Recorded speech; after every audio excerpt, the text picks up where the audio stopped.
welcome to my channel. My name is Kaylee, and I apologize in advance. My voice is not at its best right now. I'm still a little bit sick, but I really wanted to share this video with you in time for the full moon and the lunar eclipse that's happening tomorrow/tonight, and just share with you what I do each full moon. My routine looks a little bit different, but generally the outline is pretty much the same.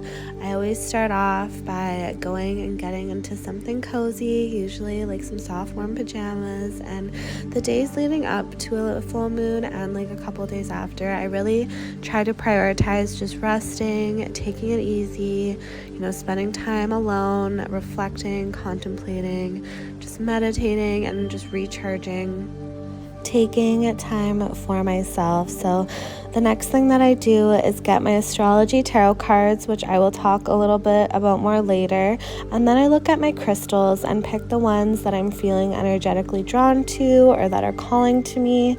The first one I chose is a rose quartz. It's good for opening up the heart chakra, for self-esteem, self-worth, and emotional healing. Then we have black tourmaline. It protects negative emotions, thoughts, and intentions, clears the aura, is grounding and balancing. Yellow citrine is good for positivity and optimism. It's good for manifesting, awakens your solar plexus chakra, bringing out confidence and personal power. Then we have rainbow fluorite, which is good for stability, balancing positive and negative energy, clarity, deeper understanding. Then we have jade, which is really good for life force harmony, love, healing, replenishment, and balance. So next I go into my room and I have a spiritual awareness candle, which has been charged with essential oils and crystals. I love the way it smells. I love having it next to me while I do my meditating.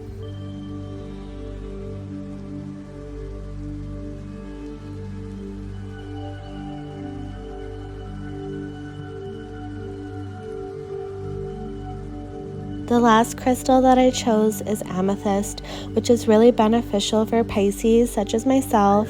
It helps boost the immune system, balance hormones, opens the mind to acceptance and peace, repels negative energy, enhances spiritual guidance, and is also very grounding. So as you can see here, I love to set up a cozy spot on my bed with my crystals I've chosen, my notebook, my tarot cards, and my candle.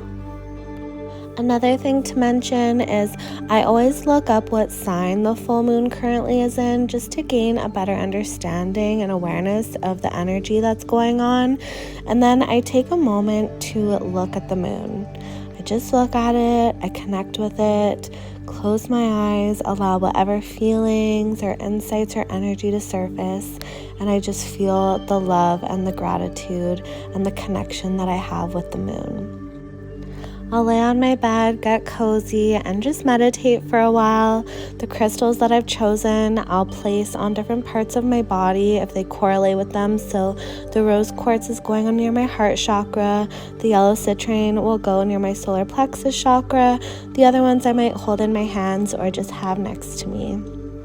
And I either meditate in silence, or I might put on some healing sounds or healing music, or even on YouTube you can search up full moon live meditation music and listen to that as well. Immediately after I'm meditating, I have my journal with a blank page open right next to me so that I can immediately start writing whatever I feel or have gained during the meditation. And then I'll usually end with any journal prompts I might have previously wrote down, and then ending, of course, as always, with gratitude. Next, I'm using my astrology tarot cards, so I'm shuffling the 3 decks. There's a planet deck, a house deck, and a zodiac deck, and I just, without looking at them, I pick the cards that I feel are drawn to me. I read each one, processing and reflecting on the messages that they're giving me, and then I'll also usually journal a little bit about them as well. I always find it so fascinating how accurate these tarot cards are. Anytime I've ever used them, they just correlate so well with what's going on in my life or what's going on with the moon, whatever sign it's in. And as I mentioned earlier, I always look up what sign the moon is in just to gain a better understanding. And right now, it's actually a full moon total lunar eclipse in Taurus. So it's all about balancing transformation with enjoyment. So being asked to go deep, continuing our pursuit of growth, but not getting stuck in the process, continuing to commit to enjoying life in the present just as it is. So there's actually 2 back-to-back eclipses. This is the second one. It's a little bit stronger, I guess. And an eclipse is where the moon, sun, and earth are all aligned. The earth is in the middle and it causes its shadow to be cast onto the moon. And they're very strong. Eclipses often bring about endings for many of us.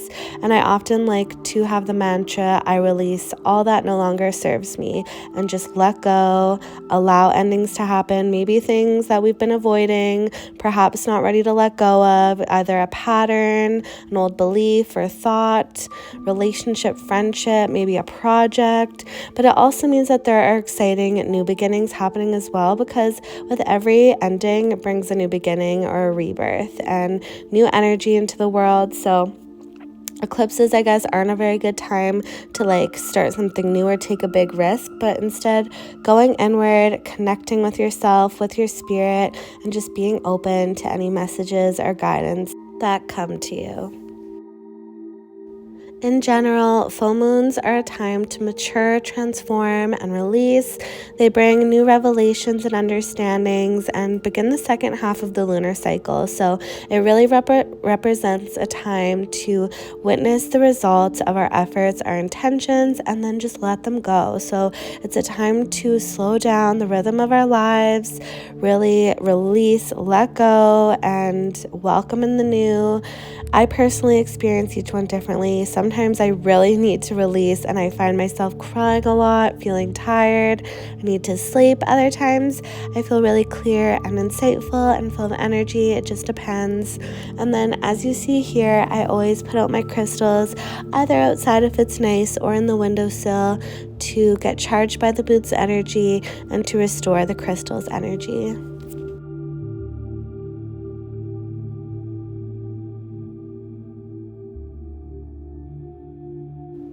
Lastly, I go around and smudge my entire house with either Palo Santo or sage. Today I chose a white sage and cedar blend, which I thought smelled amazing, but it is quite a strong smell. So I also like to open up a window or two, and not only does it allow the fresh air to come in, but it just allows that old energy to leave and new energy to come in.